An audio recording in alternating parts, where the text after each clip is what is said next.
آرام فرما رہے، جہاں میرے نبی آرام فرما رہے وہ جگہ ہر جگہ سے افضل ہے، اور اسی جگہ کا پڑوسی ابو بکر ہے۔ اسی جگہ کے پڑوس میں لیٹے ہوئے حضرت ابو بکر صدیق ہے۔ شان کو دیکھو، اللہ اکبر۔ ایک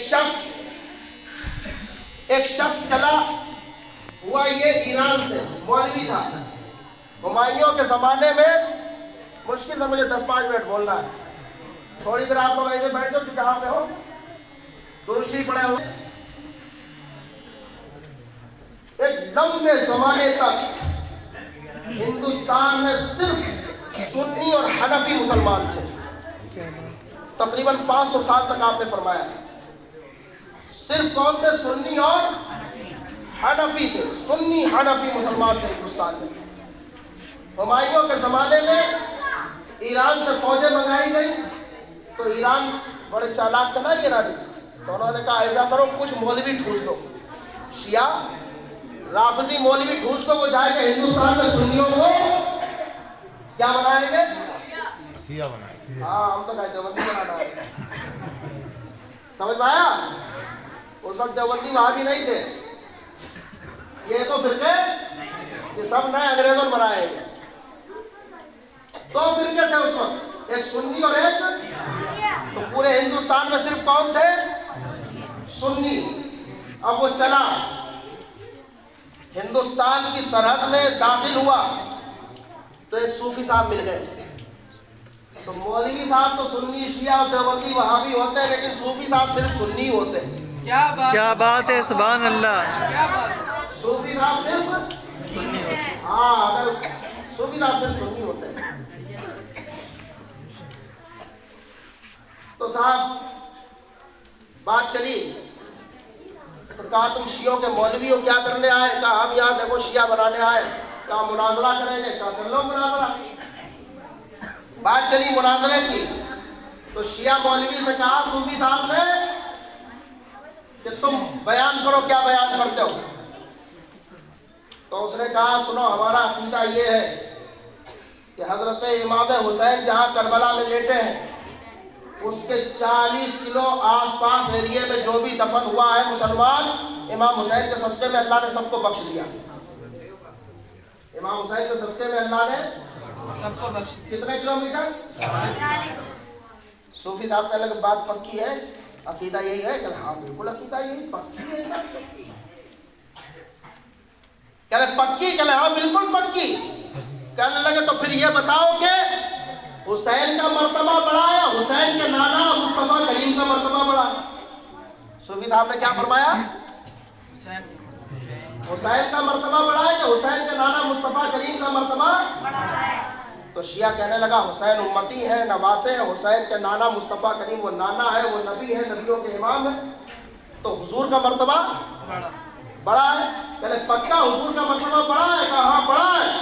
تو کہا اب ہمارا عقیدہ سنو، جب امام حسین کے صدقے میں 40 کلومیٹر دور ایریا میں کوئی مسلمان دفن ہو تو تم کرو اللہ تعالیٰ اس کو بخش دیتا حسین کے صدقے میں، تو اب بتاؤ مصطفیٰ کریم کے جو پڑوس میں ابو بکر لیٹے ہیں ان کے بارے میں کیا خیال ہے؟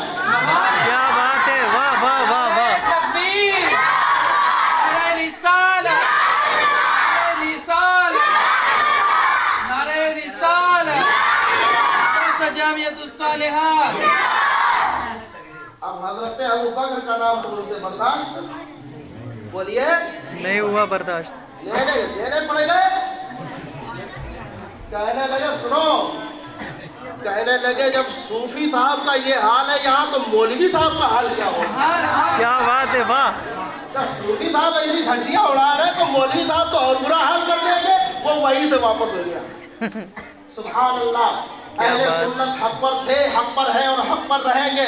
اور سبحان اللہ سنو، ہم اپنے امام عشق و محبت اعلیٰ حضرت کی زبان میں کہتے ہیں اور کہتے رہیں گے، اور وہ کیا کہتے ہیں؟ اعلیٰ حضرت نے سبق پڑھایا، اہل سنت کا ہے پیارا پار اصحاب حضور، نجم ہے اور نو عطرت رسول اللہ۔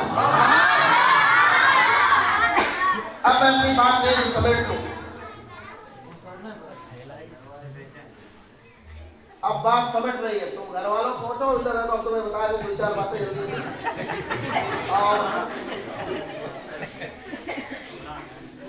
سنیے، تھوڑی دیر خاموش۔ حضرت ابوبکر کو ہم لوگ کیا کہتے ہیں؟ صدیق اکبر۔ حضور علیہ السلام معراج کر کے آئے نا، تو آپ نے بتایا کہ رات کے کچھ حصے میں مسجد حرام سے مسجد اقصیٰ گیا، 7 آسمان گیا، سب کچھ بتایا۔ اور ٹائم کتنا لگا؟ کنڈی ہلتی رہی، بستر گرم رہا، ٹائم اتنا کم۔ ابو جہل تو بڑا اس کے لگے کہ ارے اب تو بڑے مزے آئے گئے۔ آیا سیدھا حضرت ابوبکر کے پاس، کہنے لگا کوئی شخص کہے کہ ہم اتنے کم ٹائم میں ادھر گئے ادھر گئے یہاں گئے آسمانوں پہ گئے تو آپ بات مانیں گے؟ کہنے لگا بات مان۔ حضرت صدیق اکبر نے کہا جب ابو جہل کی بات، ابو جہل کہنے لگا یہ سب کچھ، تو حضرت صدیق اکبر نے کیا جواب دیا کہ بات تو ماننے والی نہیں ہے، نہیں مانیں گے، اتنی جلدی کوئی آدمی ایسا کر۔ تو کہنے لگا لو تمہارے صاحب ہی کہہ رہے ہیں، جن کا تم کلمہ پڑھتے ہو وہی کہہ رہے، کہا حضور کہہ رہے، کہا حضور کہہ رہے، کہا تب تو بالکل ایسا ہو سکتا ہے۔ سبحان اللہ۔ تو حضرت ابوبکر نے کہا جب تو ضرور ایسا ہو سکتا ہے، جب میرے آقا کہہ رہے، جب تو ضرور ایسا ہو سکتا ہے تو سبحان اللہ، ادھر معراج کی عظیم الشان آپ نے تصدیق کی، ادھر عرش کے مالک نے آپ کو صدیق اکبر کا لقب عطا فرما دیا۔ سب سے بڑا صدیق جو ہے وہ ابوبکر صدیق ہے۔ صدیق حضرت ابوبکر صدیق کو جو صدیق کہا جاتا ہے کسی مولوی صاحب کی دین نہیں ہے، یا کسی اسٹیج پہ الاؤنسر صاحب جو الاؤنسری کرتے ہیں وہ بتا دیتے ہیں فلاں حضرت فلاں فلاں فلاں فلاں، نہ یہ کسی الاؤنسر صاحب نے لقب دیا، یہ وہ لقب ہے صدیق۔ آپ دیکھیے لکھا آپ کے ماشاءاللہ حضرت علامہ مولانا حیدر صاحب نے بڑا عمدہ طریقے سے حضرت صدیق اکبر کی سیرت کا بڑا اجمالی خاکہ پیش کیا ہے، اسے یاد کر لو، موبائل میں اس کا فوٹو کھینچ لو، اور سنی ہو الحمدللہ ثم الحمدللہ ہم سنی ہیں، ہمیں یہ سیرت یاد ہونا چاہیے۔ صدیق اکبر کی یہ سیرت، یہ بڑا پیارا، انہوں نے بڑی محنت، یہ بڑا علمی چیز ہے، یہ کئی کتابیں اور کئی گھنٹے آپ جو ٹائم لگا کے جو علم آپ حاصل کریں گے وہ آپ کو بالکل تیار 5 منٹ میں آپ یاد کر لیجئے، پڑھ لیجئے۔ تو میرے بھائیوں اب یہ ہے نہیں لگا رہے گا، بعد دیکھ لیجئے صدیق کا لقب، فوٹو لے کے جانا، اور ووٹ بھی لے جاؤ گے تو کیا نیا لگانا ہے؟ صدیق کسی مولوی صاحب کی بات نہیں جنہوں نے کہا، الاؤنسر صاحب نے نہیں کہا، صدیق ابوبکر کو عرش کے مالک اللہ رب العزت نے کہا۔ سبحان اللہ۔ کس نے کہا؟ اللہ نے کہا حضرت ابوبکر کو صدیق۔ یہ وہ صدیق ہے جن کی شان یہ کہ امت میں سب سے پہلے ایمان لانے والے ابوبکر صدیق، سب سے پہلے ایمان لانے والے ابوبکر صدیق، ایمان لانے والے حضرت ابوبکر صدیق رضی اللہ تعالیٰ عنہ۔ اور ایک روایت آپ کو میں بتاؤں، حدیث